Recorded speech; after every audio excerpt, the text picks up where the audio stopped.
Hey guys, welcome to another episode of the Best Practices Podcast Show. My name is Kirk. I'm your host. Thank you so much for joining us. You are listening to the #1 podcast for dental practice owners, where I come to you every single week to bring you the best experts in dentistry to give you proven practical tips, tools, and advice on how to grow a successful dental practice. Now, if you're joining us for the first time, I want to do two things. I want to congratulate you for being here and showing up to an incredible community. And then the second thing I want to do is welcome you to an incredible learning resource. I'm going to continuously ask you to show up, where we're going to show up also, and every week bring you a brand new expert. I also would encourage you to subscribe to wherever you listen to podcasts, whether it be Google Play, Stitcher, iTunes, so that you get the best tips every single week. And lastly, we take a lot of show notes here. So after we're done with the show, we're going to break this down, put it into a whole series of notes, downloads, clicks, and you're going to see Curtis is going to give us some great information. You'll have links to all of that, and he works for a great company called Dental Intel. You'll see all the insight and where to find out more if you go to that particular page. All of the best practices shows are always the show number, and it's actdental.com/the actual episode show number. So here's where I want to start. I want to start, Curtis, you and I have been friends for a long time. You have been an incredible advocate for great dentistry all over the place. And you guys changed our lives years ago by coming in and giving us a data analytics platform called Dental Intel, which we use for all of our clients and coaching them. It gives us great insight. But I want to start with one thing first. I want people to know your story. You and I, actually more you than I, started a couple months ago with a whole brand new venture. When the pandemic hit dentistry, you said, we should do some education. I'm like, game on, buddy. But I want people to know your story. If they weren't on the COVID Dental Relief Conference, who is Curtis Marshall and who is Dental Intel? And then we're going to be talking about the storm that's coming ahead and how to stay away from that. Yeah, well, Kirk, as always, thank you so much for having me on here.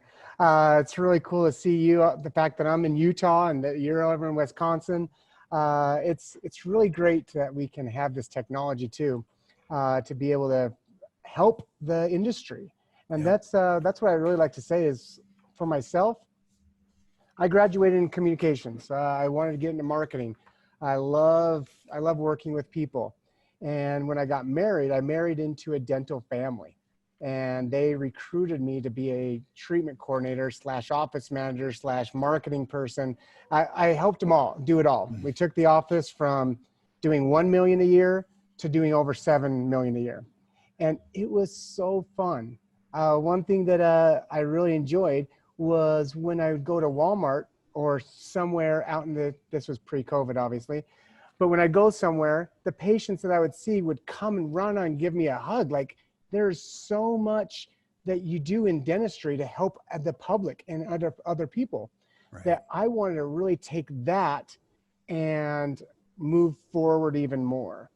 So unfortunately, when I outgrew my shorts over there at the dental office, helped grow this company called Dental Intelligence to help the industry take better care of patients.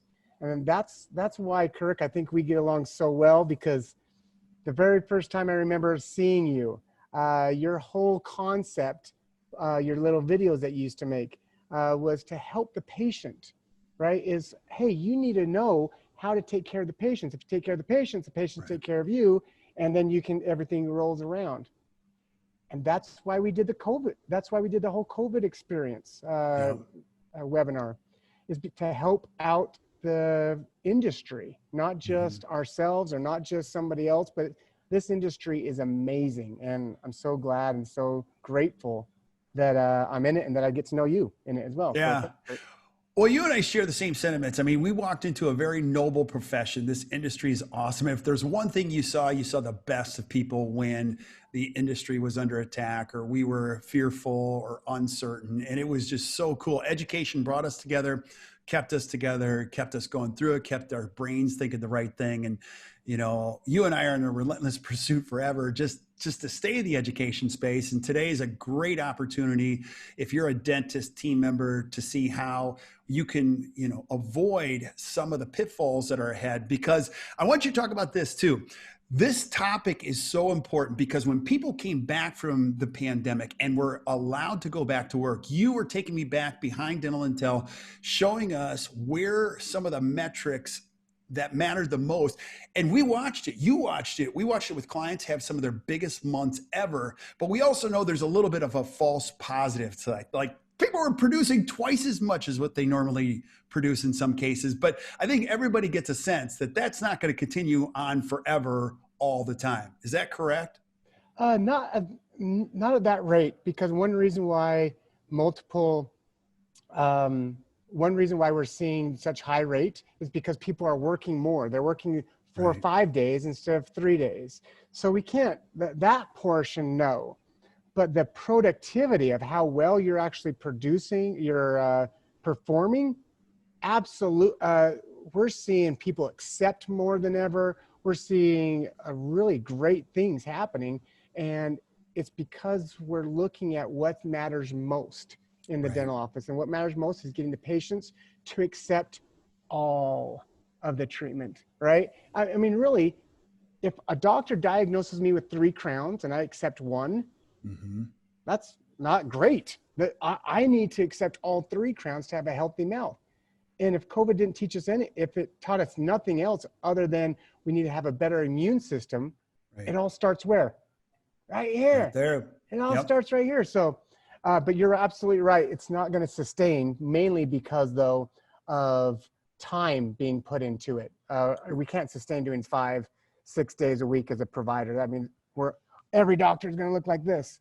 And we can't have that. So and let's just speak to the reality of this too. You know, a lot of the production that you've probably seen if you're a dentist and you're listening to this right now is that work that was ready to go. It was built up, and then you had your greatest patients come back and you were excited to get back.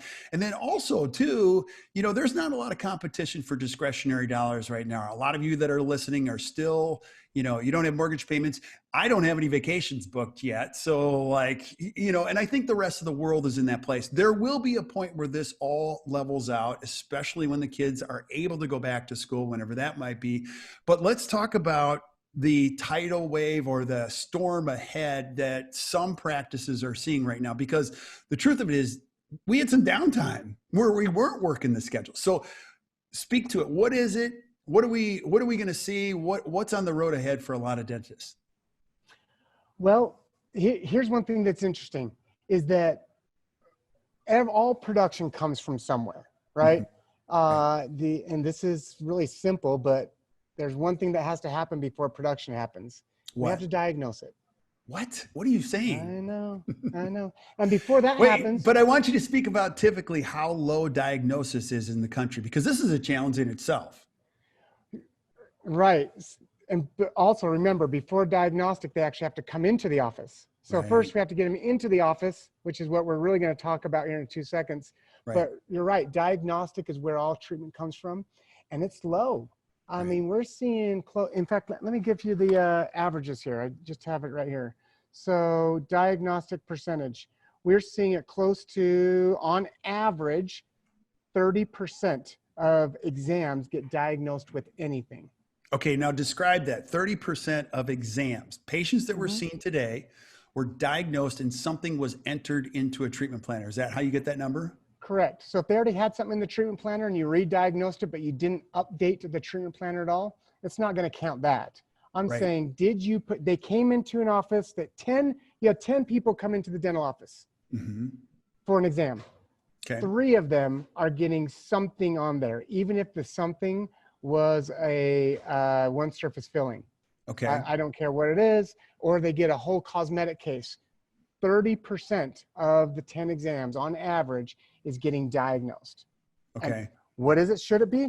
That's up to the provider. We're not going to say what it is, but to me, that sounds on average fairly low. My thought is why? And Kirk, well, that's the opposite. What do you think? Yeah, that's my first question is, what's your hypothesis on why it's so low? I mean, I have mine, but that's a well. You shoot first. You shoot first, and I'll ponder second. How's that? I think it's so absolutely. That's easy. I'd love to share my personal thoughts. This is Curtis speaking here, right? So, dentists are humans. We have a lot of stuff going on, right? We woke up this morning, Starbucks line was too long, so we went straight to the office. And when we got to the office, everybody there was on their cell phones, and there's things that happen. So when I have patients come in, am I 100% showing up with those patients? No. I mean, we can't realistically say every time we're going to 100% show up for our patients, right? So why are we at 30%? I think it's basically we're not tracking it. We're not looking at it. We think that we're diagnosing a lot, but we don't know. When I was running a practice, the only way to know that 30% that I just spoke about was if I manually put it on an Excel sheet, saw Stephen, did you diagnose? Yes or no. Saw Jessica, did you diagnose? Yes or no. That's the only way. Now, it's 2020, dental intelligence, we can show you just like that. I mean, it's simple, but that's my guess is that. My guess, I'll piggyback right on yours. Exactly right. What gets measured gets improved, but what gets measured and reported on exponentially improves. And so tonight I'm going to coach a baseball game with my son, obviously, and even sixth graders going into seventh grade, they know they got to have one thing. It's called a scoreboard, or they're just running around the bases hitting the ball. But the kids, it's so cool. Seventh graders, they can manage themselves. You know, if they know the balls and strikes are up there, they know how many runs are behind, they can improve their performance, you know, inning over inning to end the game with a win. But without a scoreboard, they're asking the coach every time, how many pitches, how many strikes, how many outs? Well, I have no idea how to improve anything. And strategically, they know how to run the bases. They know when there's one out, they know there's two outs, and they know that they got to run if there's two outs and the ball gets hit at any circumstance. It's no different for human beings in a dental practice. That's number one. Number two, I would add this.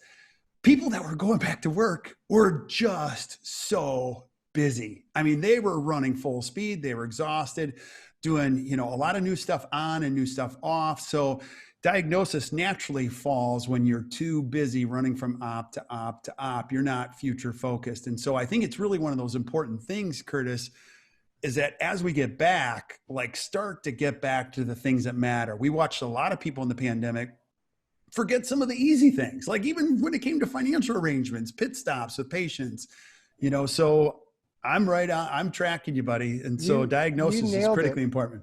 You nailed it. And once again, I'm just going to reiterate the fact that it's not the fault of the dentist either, right? This is human behavior. We need to know where you're at, though. We need to know what's happening. I mean, I showed the diagnostic numbers to my brother-in-law. I've got two brother-in-laws, so I'm not going to say which one told me this, but I showed him his number, and he goes, that makes sense. Right. Because look at this patient right here, Curtis. I'm like, yeah. When this patient came in, I had two patients that were numb in the back, and I had another exam that I was supposed to go to.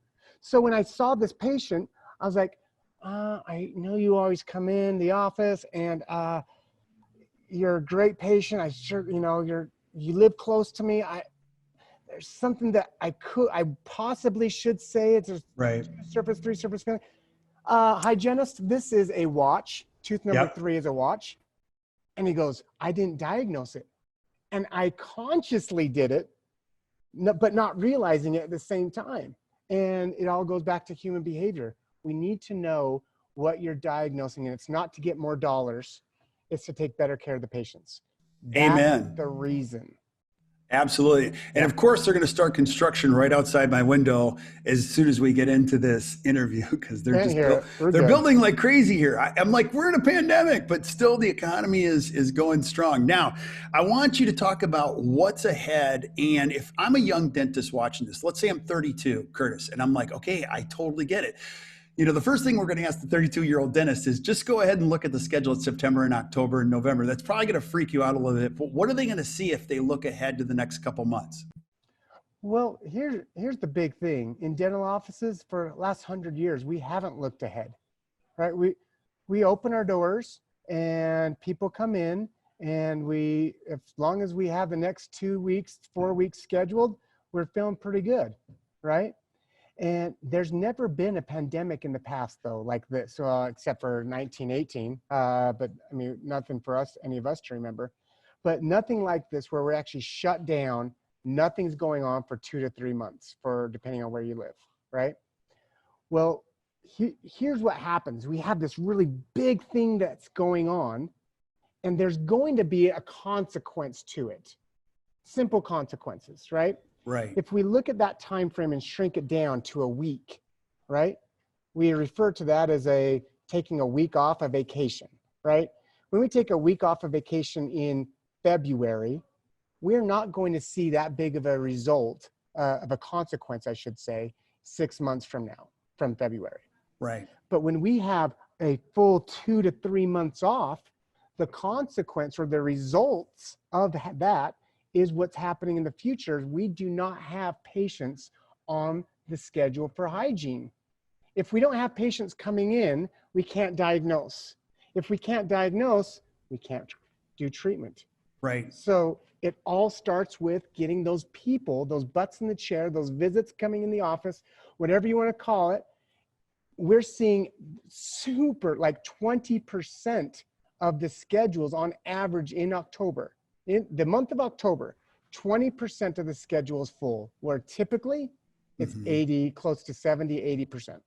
Okay. So give me some parameters on this. Restoratively, you're probably going to want to be out 3 to 4 weeks, but in hygiene, you're going to want to have that as full as possible through all of those months. Now, if that's the case, let's say tomorrow, if I'm listening to this podcast tonight, I go to my office tomorrow and I don't have 20%. Curtis, help me out of this. Like, what do I do? Where do I even start? Well, so I'm going to show this too. I actually am going to share my screen real quick. This is right here. Here's where we got the pandemic. You can see the pandemic. I mean, it's simple. It's the big cliff, right? And then people start coming back and we're really doing well. Well, this portion, right? This is where we typically reschedule to. So this is January and December and January of 6 months from now. So when we were in the office in June and July, we rescheduled for December and January of the upcoming 6 months, right? That's the level we should be at. There's a hole here. Here's the hole. Right. We need to fill it up to that regular level. In order to fill it up to the regular level, there's going to need to be some type of action. We all know that if we're up to that level, so this pink line right here, if we're up to that level, the team is great at filling above that. It's still a lot of time, a lot of effort, but they're great at filling that out. If we're now 2 weeks ahead before time, going to start saying, you now need to fill this in addition to the regular, you're going to put way too much torque, way too much tension on those employees, and they're not going to be able to perform. You're putting them in a bad position if we are not helping your own team members take care of this divot. This divot right here is what we need to be focusing on. Right. That makes sense. So we want to get it, fill it up to this pink line so that we can do our regular jobs and fill up the next, within 2 to 3 weeks before that appointments happen, we actually fill those up. But until then, this is the result. This divot is the result of COVID, and it's coming fast. I'm trying to be a lighthouse to everybody, and for you and your audience here to be aware. You may already know about it. You may already have a plan, but I want to be a lighthouse to say, this is coming and it's coming fast. What are you going to do? Yeah. Now, you obviously can't just throw this on a team member and say, hey, fix this, because they've got plenty to do. It isn't a one-person job. So where would you start as a dentist talking to your team about this? Obviously, you're going to need some data. Okay. So find out where you're at, right? So find out where you're at, how many appointments do you typically have scheduled in the future? And where is your October, November? Is your October, November at those months, right? So, hey, first off, where should I be at? What number of appointments, hygiene appointments, should you be at for your office in a month? Right. And then where are you at for October, November? Right. So one of your team members reached out to me and they said, Curtis, help me out. I'm trying to figure out where this information is. So I'm going to show you an office here. So right here, we can look at, on average, in this office, we're going to go back to February of 2020. They're seeing, on average, completing 250, scheduling. Boy, these guys have a lot of broken appointments, but that's their reality. It's okay. Right. This is their reality. They need to schedule 330 because they have so many people who break that they need to get to here. Does that make sense? Yeah, it makes perfect sense. And you and I have talked about this. We're not looking for perfect. We're just looking No. for a little progress. So if the number isn't what you typically like to see, or it even freaks you out, just focus on one thing. We're just looking for progress from week to week. Yep. And it's okay. This is status quo. This is what's happening. When I jump on a scale and I see that I'm at 190 and I tell the scale, no, I'm not at 190. Well, yeah, you are. You need to fix that, right? So this is now just saying, this is where you're at. Do you want to fix it or do you like it? Regardless, that's where this office is at. Let's now look at October.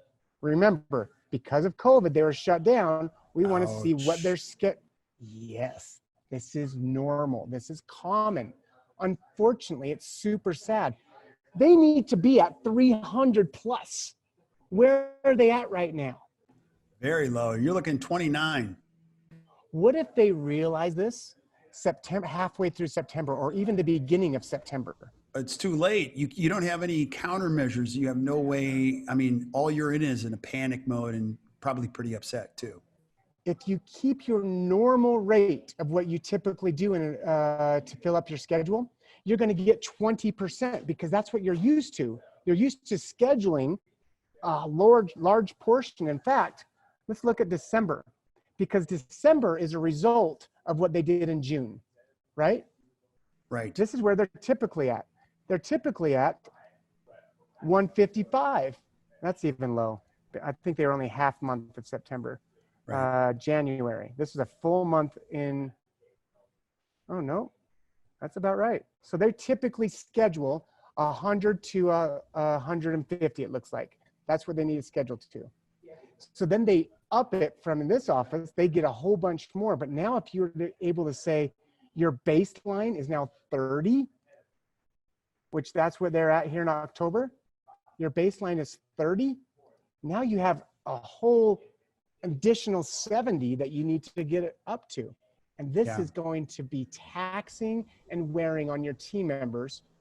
When your patients come in October, when they're taxed and worn out, they're not going to be able to provide great service because they're humans. They're not going to be able to provide the same amount of service to their patients. Right. And this is where you can get really smart and creative as a team. And I don't want to really jump ahead, but I also can see the number of unscheduled active patients all the right, which is 1,875 patients. Now, those are patients you've seen in the schedule or seen in your practice the last 18 months that aren't scheduled for any type of an appointment. You can also start to get, when we talk about creative, you can let go of the old things that have been holding you back. Like one of the worst things to do is subscribe to the 7 most expensive words in business, which is that's the way we've always done it.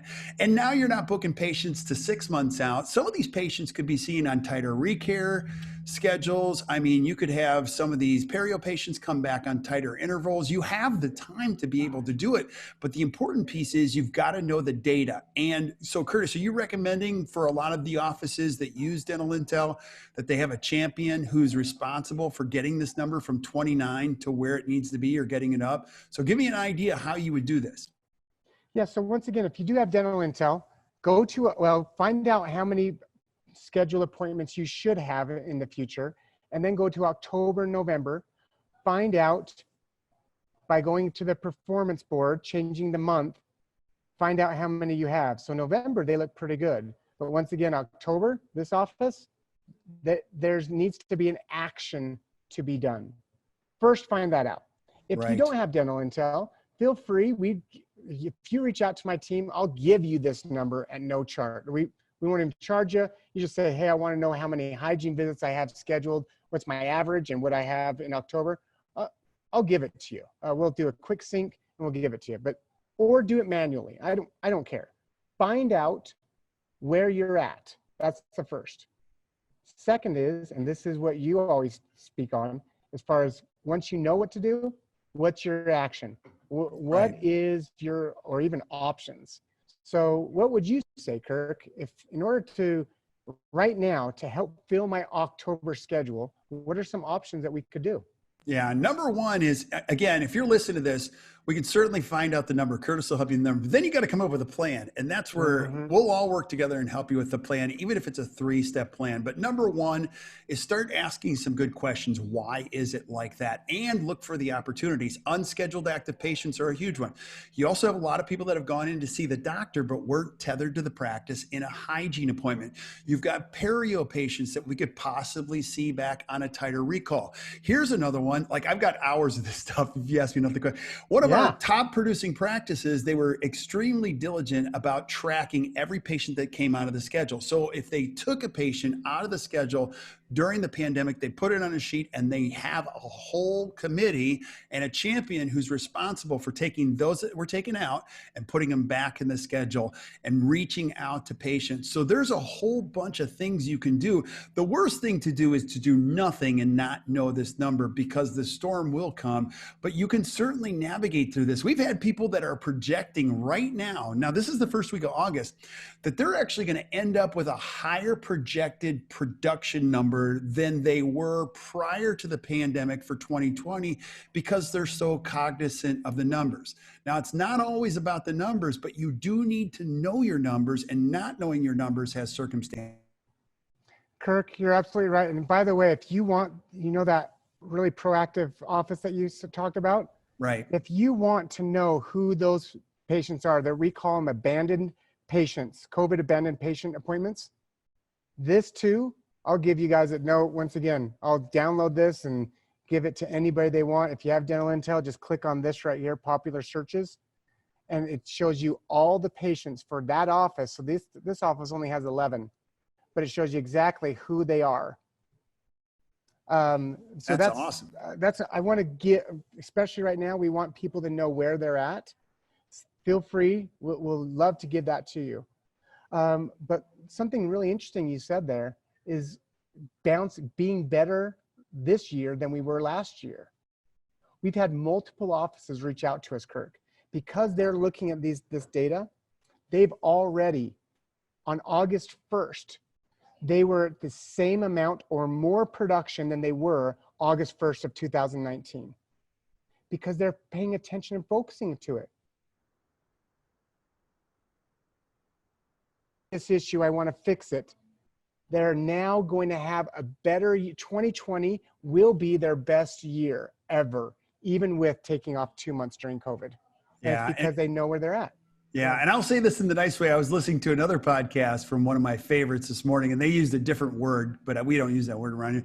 But he said there are two types of businesses post-COVID, ones that are kicking butt and ones that are getting their butts kicked. And I was like, that's so spot on, because that's exactly what we're experiencing in dentistry. Most of the people we talk to are like, I have never produced this much. And then there's a few that are just getting their butts kicked. And here's the cool part. There's always a way to fix a dental practice. There's never a dental practice that any of us ever looks at and goes, oh gosh, I don't know what you guys should do. You can do something. A lot of it though, it starts with actually just telling the truth. All change starts with telling the truth, just getting some good data, finding out what's going on. And there's no question, you and I, if we sat down with somebody, we could come up with a treatment plan of at least 15 things to take a look at and give everybody in the team some responsibility to buy in and help improve the results of the overall circumstance, because nobody likes to be on the other end of a practice that's not doing well. It kills morale, it compromises patient care, all that kind of stuff. Any other thoughts that you have as you look forward to the fall, Curtis, just what offices can do? You mentioned there's some great things. We can reach out to those patients who don't have a future appointment. So once I'm going back to what to do. Now that you know, and once again, if you want to know where you're at and what patients were abandoned and how many hygiene appointments, go get it, or reach out to my team. I'll just give it to you, right? Find out where you are, what to do. So if I have those 11 patients, for example, that were abandoned during COVID, in some offices, it's multiple hundreds. How are we going to get those offices back, those patients back in? Typically, we've made phone calls.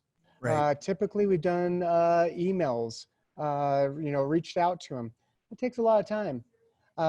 I've got a great solution. We're now in 2020. We just acquired a software called LocalMed. Do you know anything about that software? Absolutely. And Adriana, one of our coaches, was sharing with us this week, I actually it love was Adrian. last week, how easy it is. Now, tell us what it is, why it was so important for you guys in the acquisition of a great company like that. So what it does is everything now moving forward. When I order an Uber, right? I don't need to call or talk to anybody. I do it and I tell it what time, I tell it what place, I push send, and guess what? The Uber comes. Right. If I want to order peanuts, I go on to Amazon or to Walmart, the Walmart, I don't have to talk to anybody. I say, I'm going to be at Walmart at this time, send, right? That's the way everyone's moving. Right. Now with LocalMed, we can do that in dental offices. You can send to those 11 patients we just saw or to 300 patients. Send them a text, they click on it, and they can schedule their own appointment automatically, easily, and fill up that gap, that little hole that we were seeing for COVID in October, right? You can Right. get that filled without talking to anyone. It just Right. automatically overnight is filled. Now, but just tell me why I'd want to do that, because I have somebody at the front that's worked there for 30 years and she likes calling patients. But let's talk about the open rate in text and the responsive rate of phone calls now more than ever. I mean, look, and I'll help you along the way with this, but it takes a lot of phone calls to get through to somebody and actually get them scheduled. And what we're finding, even in our own business, is just text is so much easier. Oh, I love it. In fact, even today, you text me, Kirk, you ready to go? Boom, ready to go. Let's do this, right? Texting is so fantastic for so many people. And what we're seeing with texting is that people will respond quicker to text. Right. We're seeing that for every 100 phone calls you make, only 20 pick up. Only 20 people actually pick up. Out of the Okay. 20 people that say hello, only 10 are actually scheduling. So we're getting 10% of 100 phone calls scheduling. Right. And that takes a lot of time, no question. And I'm sure everybody that's a team member listening to this that works at the front says, I have no time to give to something like that. Especially when you're already trying to fill a schedule. If you're up to that pink line that we looked at earlier, that's what we're already doing. Now you want me to do this extra chunk at the bottom. Doctor, how much more are you going to pay me? And I'm going to be burned out. Me personally, even if the doctor would have paid me more to stick around, I wouldn't want to because I'm already working really hard, right? Right. And let's hope you don't get to that point with a team member, because really a lot of these things could be circumvented. While we could have never planned for how difficult or even that a pandemic would have come, all of us have realized this. You can now certainly control what happens to you in some respects, especially when it comes to the data. And it's just about knowing the numbers first and then engaging your team in a conversation. Yeah. And so that text, you're absolutely right. Making sure that the team is all on board, so important. And making sure they're on board of understanding, hey, look, all you have to do is push this button text. It sends it to 100 patients. And rather than 10 patients scheduling, you now automatically, we're seeing 15+% schedule. Right.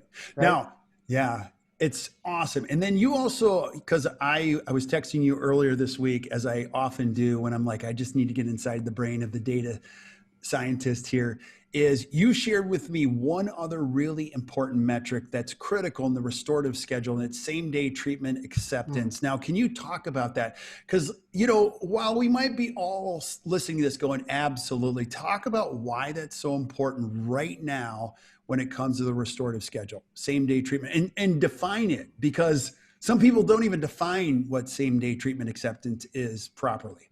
I love how you, by the way, everybody, Kirk wants everyone to be excelling in every aspect. Well, I love nothing more than people go, I'm doing really well, I'm good, like, oh my gosh, it's great, and I'm not killing myself to work around the clock. I love that. The reason you and I do this is for the stories. The Amen. Stories where people go, I'm doing better, I'm doing great. I mean, that's the fuel that keeps us going. So once you go get back the to the visits, treat. Okay, go once you ahead. get the visits in, right? So make sure, get your hygiene schedule looking good, because if you're not getting patients coming in, you're not diagnosing them. And Right. now we're going to talk about getting accepted, right? Same day treatment ultimately means I presented Kirk, I'm the doctor, I present to you 3 crowns. If you complete those crowns today, or you get it onto the schedule, you actually get those D2740s on the schedule in the future today, the day that I diagnosed you. If you get it on the schedule or you complete it today, that's same day acceptance. Right. Okay. Now, go one layer deeper, because if the Mm-hmm. patient leaves the office, what's the likelihood of them saying yes? That's why same day treatment acceptance is so important. All right. So I'm kind of leading the witness here. you are. No, but you and I have had these conversations. Keep going. So the data's crazy on this, right? So when I was in an office and I would say, hey, oh, Jessica, I presented her treatment and she's going to go talk to her husband and she's going to get this done. She knows the importance of it. I educate her, everything. She's going to come back, right? Right. And she might come back. That's great, right? But I thought that we were getting many more patients to come back to accept. Well, I looked at I actually pulled the data, went back a couple of years when I was actually in the office and looked at where I was at. Same day acceptance was at 25%. Wow. Okay. So which is, it's not great, but I was trying to give my patients the option to schedule when they wanted to. I thought that probably 50% more came back, which would mean 75%, right? I think, hey, most patients, they love me. I'm getting hugs in Walmart. I'm doing everything that I can. I help them out. I walk them out to their car. I open the door when they're coming in. I'm doing all these things for my patients. They're coming back, right? The data showed exactly opposite. So same day was 25%. Wow. After that, only 10% more ever came back. So 35% total. This is so common in every practice. We think that patients are coming back more, but they're not. We're only seeing a 10% increase. Wherever your same day treatment is, we're seeing a 10% increase on average. Some offices, they have a great system and they're following up. They've got, but know where you're at. So if I start at 50% same day treatment acceptance, same day acceptance, that means that ultimately I'm only getting 60% acceptance after months. Yeah. So this is critical. It makes perfect sense. And one other piece that I'll add on this is, when we coach offices, don't just put this on yourself as a doctor. This is a great opportunity to partner with one of your chairside assistants or a treatment coordinator, and they push you and challenge you. And a lot of times it's just talking about the dentistry that needs to be done. It's not about hard selling. It's not about any of that. It's just partnering with somebody in your team that knows what this number is, keeps you on the rails, keeps you focused. And again, what gets measured gets improved, but what gets measured and reported on significantly improves. You're going to find you can together have a lot of creative elements on how to make that number more healthy. Now, you and I are going to cover a lot of these topics in the weeks to come. But if I'm a dentist watching this and I don't have any data, or I don't know, I want you to tell them where they can find out more about you, Dental Intel. How does this all work? Yep, it's super easy. Go to dentalintel.com, request a demo, and when my team members will call you, when they call you, just say, hey, I heard from Curtis, I want to get 2 things. I want to know how many visits I have for October and where I'm at for October, and then I want my abandoned COVID patient list. I'll give those to you at no charge. Reach out to our team, and the action that I'm suggesting is ultimately get LocalMed, which is an automatic text that schedules your patients without you even talking with them. You fill up that hole as soon as possible, because if we get too close, it's going to be difficult to get them scheduled. Absolutely. I love it, buddy. That's my suggestion, and feel free. 100%. We want you to know where you're at so you can make a decision. That's awesome. And as always, if you're watching or listening, we're going to just continue, urge you and continue to encourage you to keep showing up. We're going to give you great tips, thoughtful feedback, tools that you can use so you guys can have a better practice and better life. Now, Curtis, give us a good word before we say goodnight to everybody. I always love a good word from our guests. Just, if you're a dentist, listen, what would you want to say to them? The thing that I really want to say is, and we kind of mentioned this over the phone, even though we think a lot of things are important, during this time, during this COVID, we really realized that there's what matters most. What matters most is taking care of yourself, self-improvement, and then your family. I hope everyone out there is finding ways to take care of your mental health, your physical health, your spiritual health, as well as taking care of your family. If those things are in line, your practice is going to thrive and grow and thrive. And so that's what I'd love to leave with everybody is take care of yourselves out there. Find out where you're at and improve yourself. Yeah, absolutely. And remind yourself, we can't do this without you. So you got to take care of yourself so that you're best for your team, your patients, your family, everything. And having this data is critically important. You walked into a great profession, you can have a great practice, and nothing stands in your way. So if you're struggling, don't feel bad about it. Raise your hand for help. If you're struggling personally, it's so great that we've got a great community of people around us just to help us whenever we need it. And that's why we're all here. So Curtis, I appreciate you being on here. We're going to cover a whole bunch more stuff. You are the best. And that is it for me. And thank you guys for joining us this week. I'll be back again next week with another amazing episode of the Best Practices Show. You guys enjoy the rest of your day.